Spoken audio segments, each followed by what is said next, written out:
Good morning. জয় শ্রীকৃষ্ণের নাম নিয়ে চৈতালি পজিটিভ ভাইবস নিয়ে চলে এসছে আজকে একটি নতুন ব্লগ এবং আজকে নতুন বছরের দ্বিতীয় সকাল। শুভ নববর্ষ।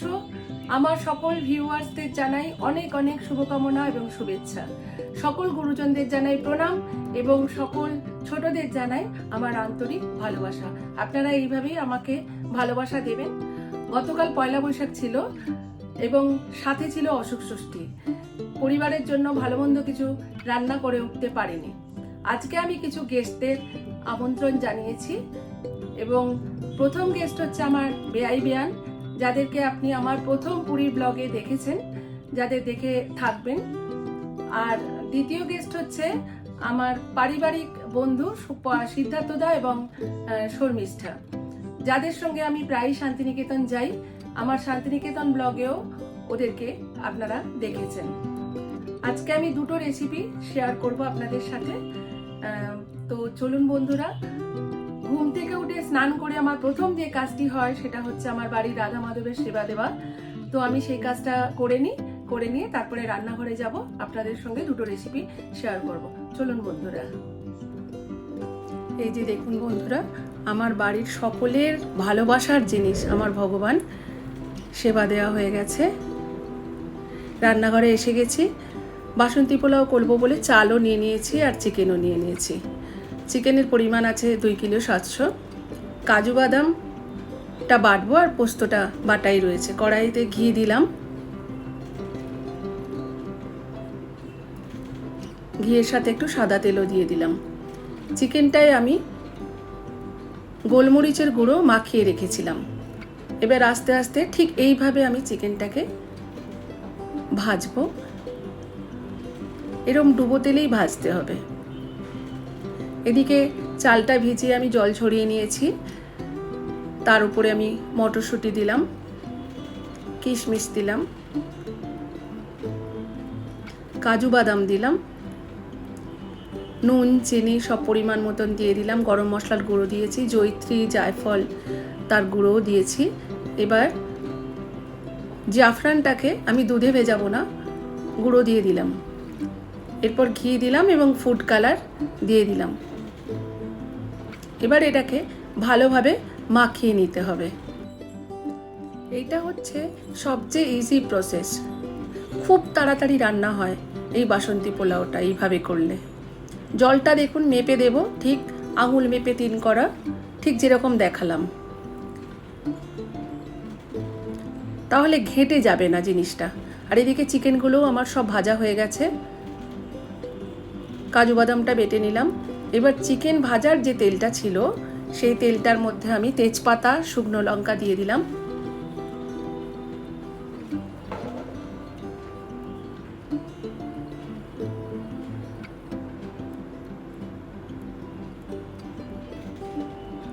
পেঁয়াজ বাটা দিলাম।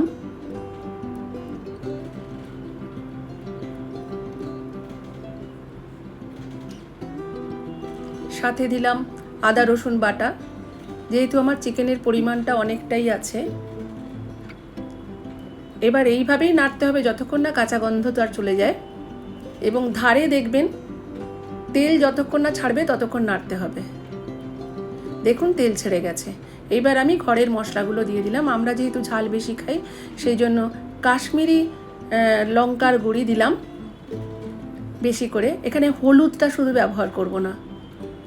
গরম মশলার গুঁড়ি দিলাম, ধনে গুঁড়ি, জিরে গুঁড়ি, সামরিচের গুঁড়ি,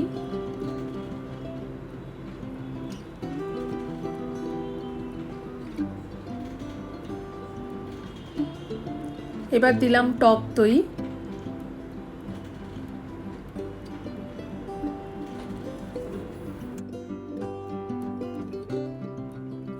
সাথে দিয়ে দিলাম পোস্ত বাটা। সবই পরিমাণ মতো করে দিতে হবে। কাজু বাদাম বাটাটাও দিয়ে দিলাম এবং জারে জল দিয়ে একটু ধুয়ে ওই জল ধোয়াটাও দিয়ে দিলাম।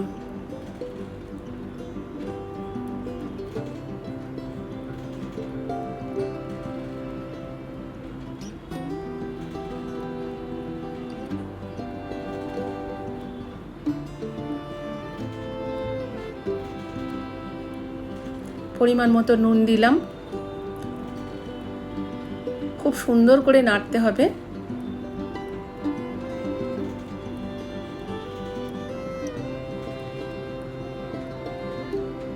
পরিমাণ মতন চিনি দিয়ে দিলাম, যেহেতু টক দই দেওয়া আছে চিনিটা একটু দিতে হবে।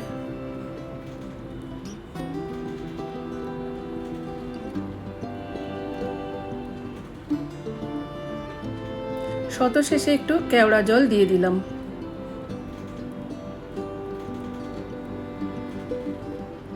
এবার এই গ্রেভিটা ভেজে রাখা চিকেনের উপর দিয়ে দিলাম এবং কড়া ধুয়ে জলটাও ওর মধ্যেই দিয়ে দেব।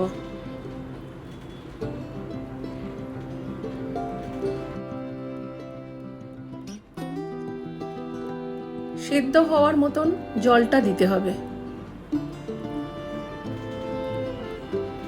আর একটু জল লাগবে। এটা ভালো করে নেড়ে,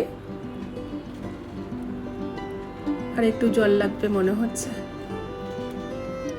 আর একটু জল দিয়ে দিলাম।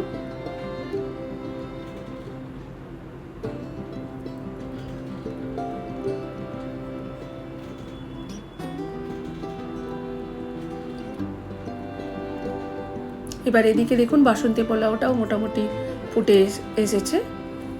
এটাকে নামিয়ে দিলাম। এবার গ্যাসে একটা চাটু বসালাম। আপনারা বাড়িতে যে চাটুগুলো রুটি হয় সেগুলোও বসাতে পারেন। এবার দেখুন তার উপরে হাঁড়িটা বসিয়ে সিমে করে দিলাম। দেখুন কীরকম, কিছুক্ষণ পরে খুলে দেখলাম, দেখুন ঝরঝরে হয়ে গেছে কীরকম। এটা এতেই দেওয়া থাকবে, এটাকে দমে দেওয়া বলে। এটা হচ্ছে ফিশ বল। এই রেসিপিটা আপনাদের সঙ্গে আর একদিন তুলে ধরবো। এটাও ভীষণ সুন্দর হয়, প্যানকো দিয়ে করি আমি, আর ব্যাটারটাও রয়েছে। কিভাবে করলাম এটাও একদিন বলবো, দারুণ টেস্ট হয়। এই পুরটা আপনারা পটলের দোরমার মধ্যেও দিতে পারেন। চিকেনটাও মোটামুটি ফুটে এসেছে। এই যে আমাদের গেস্ট সব চলে এসছে। আরও দুজন সারপ্রাইজ গেস্ট আছে, আপনাদেরকে দেখাবো। তাদের নাম এখনো পর্যন্ত আমি করিনি।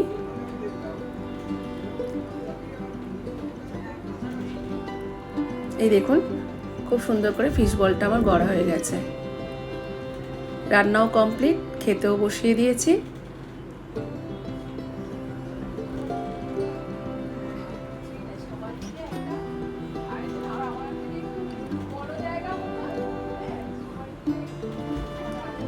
নিজে খেতে ভালো না বাসলেও রান্না করে খাওয়াতে আমার ভীষণ আনন্দ হয়।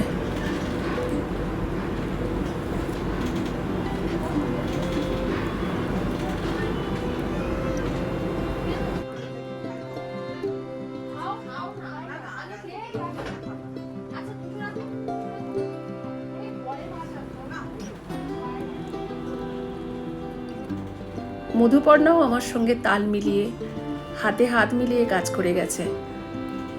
আমাদের বেশি অসুবিধা হয় না, সব কিছুই রেডি থাকে, যার জন্য এই রান্নাগুলো আমার কাছে খুব তাড়াতাড়ি হয়। রান্না খেয়ে যখন ভালো বলে সবাই, খুব আনন্দ লাগে।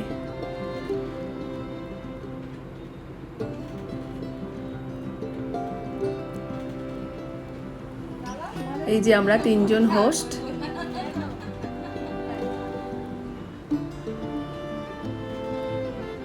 রাজ, আমি মধুপর্ণা।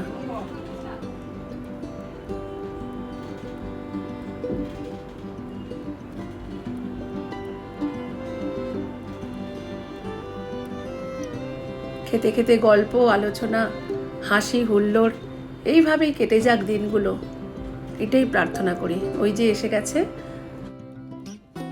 এই যে এসে গেছে আমার ভাইঝি। এর কথাই আপনাদেরকে বলছিলাম আগে। রান্নাও কমপ্লিট মোটামুটি, সবাইকে বসিয়ে দিয়েছি। এবার বাড়ির সবাই খেতে বসেছি। সবাই বলছে খুব সুন্দর হয়েছে। আমরা কিন্তু খেতে খেতেই আর একটা জায়গায় যাবার প্ল্যান করছি এই গরমে। ধন্যবাদ, অনেক অনেক ধন্যবাদ। আমরা কিন্তু বেরিয়ে পড়েছি। কোথায় যাচ্ছি জানেন? হাওড়া রেল মিউজিয়াম দেখতে। আপনারা যারা দেখেননি তারাও যান অবশ্যই। হাওড়া স্টেশনের ঠিক পাশেই এই রেল মিউজিয়ামটি।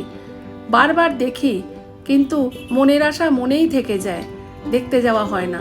তো সেই জন্য আমরা হুজুক করে হুল্লোড় করে বেরিয়ে পড়লাম সবাই মিলে রেল মিউজিয়াম দেখতে, এবং পৌঁছেও গেছি।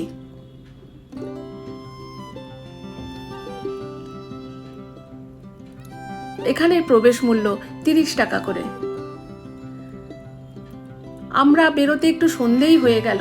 তো আপনাদেরকে আমি অনুরোধ করব, আপনারা যদি আসেন তাহলে দিনে দিনে দেখবেন, তাহলে সব কিছু দেখতে পাবেন। এবং অন্ধকারে আমি কতটা কি তুলে ধরতে পারবো, কতটা আলো আছে আমি কিন্তু জানি না।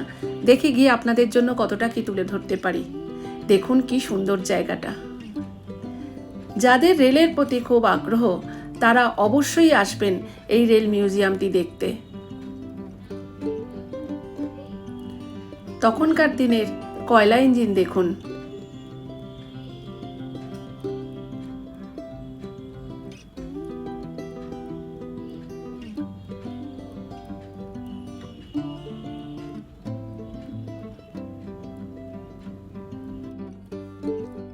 ছোটবেলায় পড়ার বইতে এরকম কয়লা ইঞ্জিনের ছবি আর মাথায় কালো ধোঁয়া এই ছবিতে দেখেছি, খুব ভালো লাগতো তখন।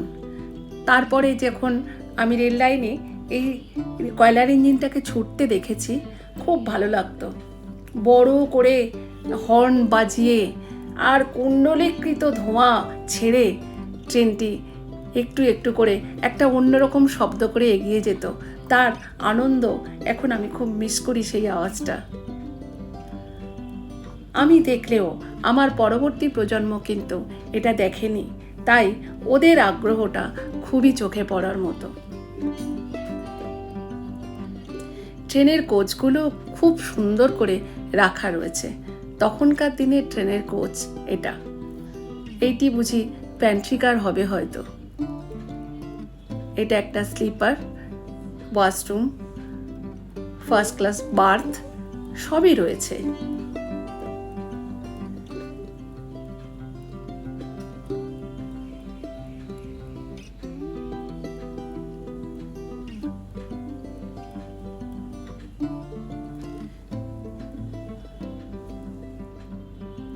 খাবার জায়গাও কি সুন্দর করে গুছিয়ে রাখা, সাথে একটা ছোট বেডও আছে।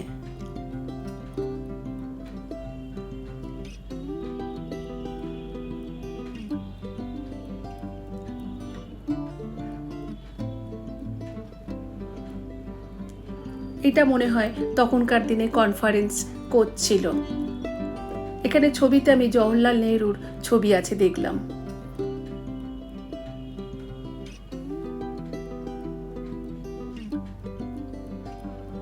বিভিন্ন রকমের পুরনো কোচ, বিভিন্ন রকমের ইঞ্জিন কত সুন্দর করে সংগ্রহ করে রাখা রয়েছে। রেল কর্তৃপক্ষকে এই জন্য আমি অনেক অনেক ধন্যবাদ জানাই। টাটা লোকোমোটিভ কোম্পানি এইসব দিয়েছিল তখন। স্বাধীনতার পরবর্তী কালের এইসব জিনিসপত্র।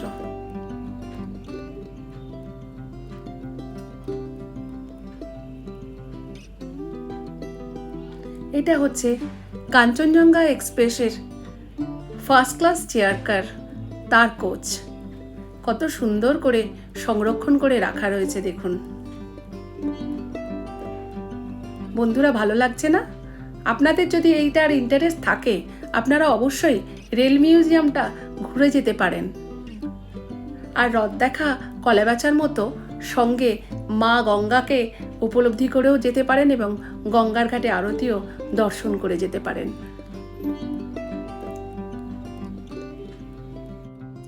তবে দেখে খুব কষ্ট লাগলো যে জল খেয়ে জলের বোতলটি এখানে ফেলে দিয়ে গেছে, আইসক্রিম খেয়ে খোলটা কোনো একটা কোচের মাথায় রেখে দিয়ে গেছে।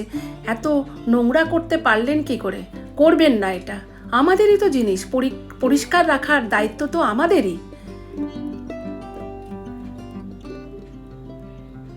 এখানে দেখুন কয়লা ইঞ্জিনের হেডলাইটটা শুধু চোখে দেখুন একবার, কি বিশাল একবারে।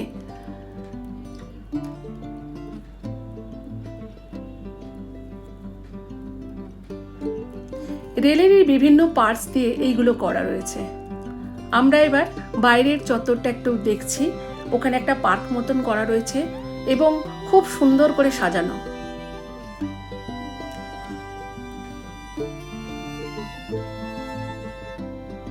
এখানে দেখুন রেলের চাকাগুলো, বড় ছোট মেজো সেজো কত রকমের চাকা, দেখবার মতন জিনিস। আগে আগে কত রকমের চাকা ছিল। ওই যে দূরে দেখছেন ওটা কিন্তু হাওড়া স্টেশন না, হাওড়া স্টেশনের রেপ্লিকা। কি সুন্দর না বন্ধুরা? পাশে যে রেল লাইনটি পাতা আছে, একটা টয় ট্রেন এখান দিয়ে যাতায়াত করে। ওটা বেলা 12টা থেকে সন্ধে 6টা পর্যন্ত চলে। আমরা যেহেতু 6টা বেজে গেছে তখন ঢুকেছি, সেই জন্য আমরা এইটা চড়তে পারিনি। আপনাদের অনুরোধ করব আপনারা এই সময়ের মধ্যে আসবেন যাতে ট্রেনটি চড়তে পারেন।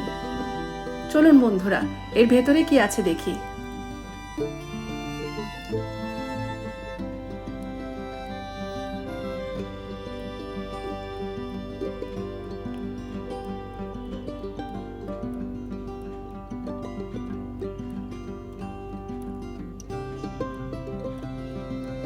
অনেক রকমের জিনিসপত্র দিয়ে এর ভেতরটা সাজানো। তবে একটা জিনিস আপনাদের দেখাবো, এখানে সেটি রেপ্লিকা আছে, যেটা হচ্ছে আমি আমার বাবার মুখে গল্প শুনেছি, আমি নিজেও এই ল্যান্ডমার্কে অনেকবার দাঁড়িয়েছি, যেটা হচ্ছে বড় ঘড়ির রেপ্লিকা। হাওড়া স্টেশনের বড় ঘড়ির রেপ্লিকা এত সুন্দর করে করা রয়েছে দেখবার মতন। তবে হাওড়া স্টেশনে বড় ঘড়ির তলায় দাঁড়ায়নি এমন মানুষ বোধহয় নেই। এখানে খুব সুন্দর সিগন্যালিং ব্যবস্থা এবং হাওড়া স্টেশন আগে কেমন ছিল পরে কেমন ছিল, রাজধানী এক্সপ্রেসের প্রথম ছবি এত সুন্দর করে রাখা রয়েছে দেখবার মতন।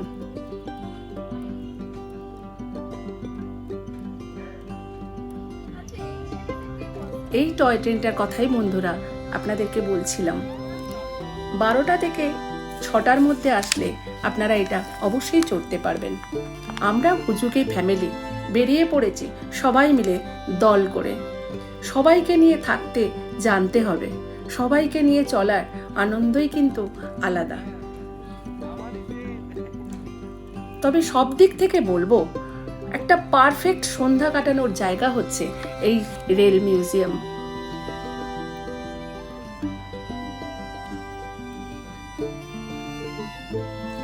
বিভিন্ন রকম সিগন্যাল দিত আগে কিভাবে, সমস্ত তার মডেলগুলো তুলে ধরা রয়েছে। স্টেশন মাস্টারের ঘর কেমন ছিল সেটাও কি সুন্দর করে রাখা রয়েছে। আপনারা অনেকেই কিন্তু এগুলো দেখে থাকবেন, বা এগুলোর ব্যবহারও আপনারা হয়তো দেখে থাকবেন। কত রকমের টেলিফোন দেখুন।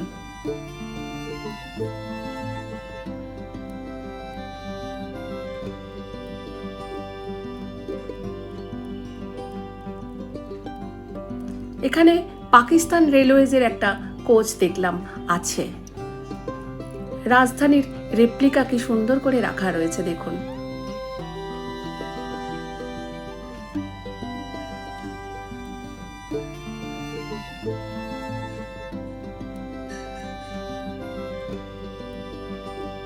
এখানটা এতটাই অন্ধকার ছিল বন্ধুরা যে আমি ঠিক মতন হয়তো ভিডিও তুলতে পারছিলাম না। মোবাইল জেলে জেলে আমরা রাস্তা পারাপার হচ্ছিলাম। খুব কম আলো নেই বললেই চলে। এবার অন্ধকারের মধ্যে আমি যতটুকু পেরেছি আপনাদের জন্য একটু ভিডিও করেছি। জানি না আপনারা সেটা বুঝতে পারছেন কিনা বা দেখে উপলব্ধি করতে পারছেন কিনা যে পুরনো ইঞ্জিনগুলোকে। সমস্ত রকম ইঞ্জিন, সমস্ত রকম কোচ আগে কিরকম ছিল এত সুন্দর করে রাখা রয়েছে। রেল কর্তৃপক্ষকে আমি আবারও ধন্যবাদ না জানিয়ে পারলাম না।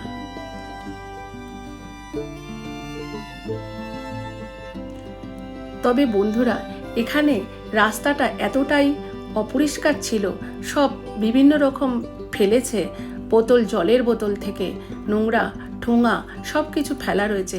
আমরা কি একটু পরিষ্কার রাখতে পারি না? আমাদেরই তো জিনিস, করবেন না বন্ধুরা? আমরা আসি না, সবাই মিলে পরিষ্কার রাখি না? এটা আমাদেরই তো জিনিস, দেখতে ভালো লাগে তো।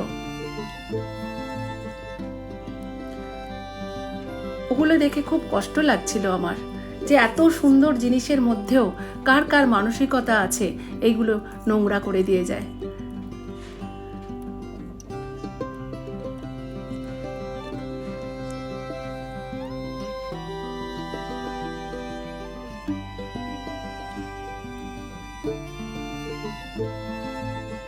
এটা কিন্তু কোনো ট্রেনের কোচ না, এটা রেস্টুরেন্ট। আমিও ভুল করেছিলাম। এই যে এইটা হচ্ছে রেস্টুরেন্টের সামনেটা, ওটা পেছনটা। চলুন বন্ধুরা, আমাদের রেল মিউজিয়াম কেমন লাগলো আপনারা আমাকে কমেন্টে জানাবেন। আপনাদের সঙ্গেও আমি কথা বলতে চাই, আর অনুরোধ করব আপনারাও আসুন, আর রেল মিউজিয়াম দেখে পাশেই মা গঙ্গাকে দর্শন করে যান। তবে গঙ্গার ধার ধরে হাঁটতে হাঁটতে এতটাই কষ্ট লাগছিল, এত সুন্দর হাওয়া, এত সুন্দর দর্শনীয় জিনিস, কিন্তু এত দুর্গন্ধ আর এত নোংরা। এই ধার ধরে হাঁটতে হাঁটতে কেন আমরা কি একটু পরিষ্কার রাখতে পারি না? অসম্ভব নোংরা, একটুও দাঁড়ানো যাচ্ছিল না। আমরা রামকৃষ্ণপুর ঘাটে চলে এলাম গঙ্গার আরতি দেখতে। আরতিটা শুরুই হয়ে গিয়েছিল। আরতি দর্শন করুন বন্ধুরা।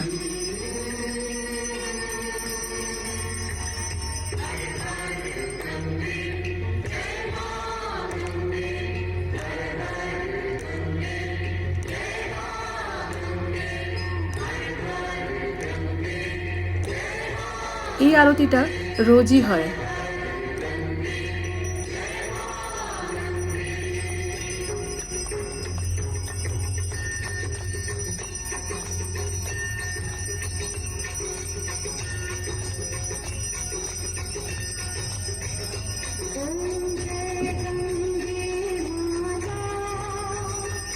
এখানে এই আরতি দেখলে আমার হরিদ্বার, বেনারস, ঋষিকেশ, এই গঙ্গার ধারের আরতির কথা ভীষণ মনে পড়ে যায়। ওপর থেকে নেমে আসা গঙ্গার ধারা কিন্তু একইভাবে বয়ে চলেছে, শুধু জায়গার নাম ভেদে আলাদা।